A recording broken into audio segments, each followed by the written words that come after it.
Scott Butler, 448 Good Creek Trail, Hoschton, city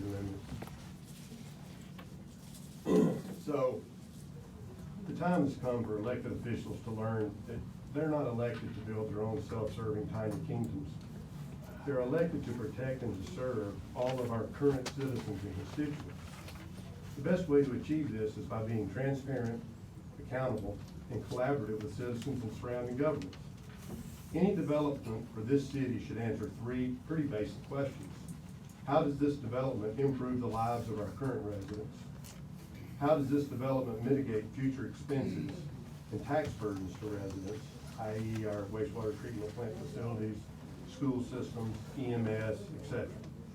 How does this development improve the ability of citizens and emergency services to move in and around our city? That should be something that I think every council person should be able to voice their opinions on when it's done.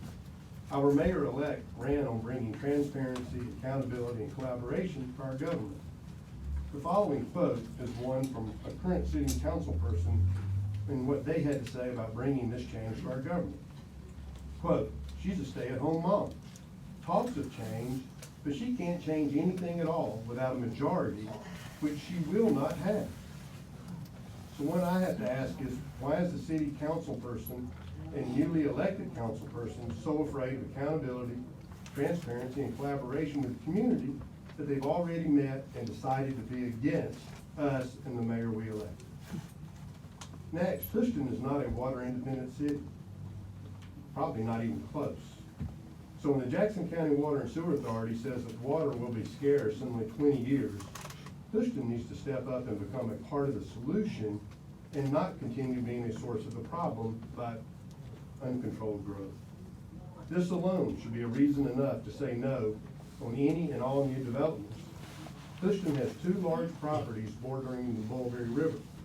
By no means should those two properties be allowed to develop without first exhausting every opportunity to convert parts of those properties into small reservoirs that could contribute to Hoschton becoming a water independent city and helping, quite honestly, all of West Jackson County gain more control over their water needs.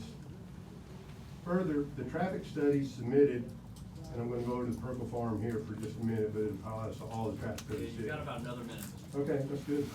It has major flaws, and I've sent the council members, the mayor, and planning the email that outlined the specific sections that had those flaws in it. But the bottom line is, the city of Hoschton, until it gets a true traffic grip of what's going on in this city, should not be developing any more properties to contribute to profit. And so, currently the city is spending considerable more dollars on its operational and maintenance expenses than it receives in sustainable revenue. That's not good fiscal responsibility if we're having to expand wastewater treatment plants. Our current debt load for the year is about a $422,000 annual debt payments. In 48 months, that's going to go to $2.1 million. That means everybody that pays a sewer bill is likely to be paying anywhere from $80 to $120 more a month for their sewer, just to pay what's already on the books, not including what's coming for any of these developments to expand wastewater treatment plant.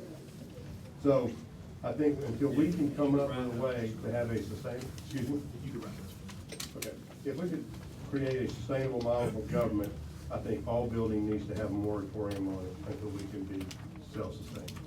Thanks, Adam. All right, applicant, you have about 7 minutes left. You should say anything. Good.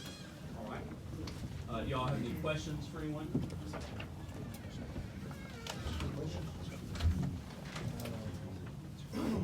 Then I'm gonna close down that public hearing and move to item 2.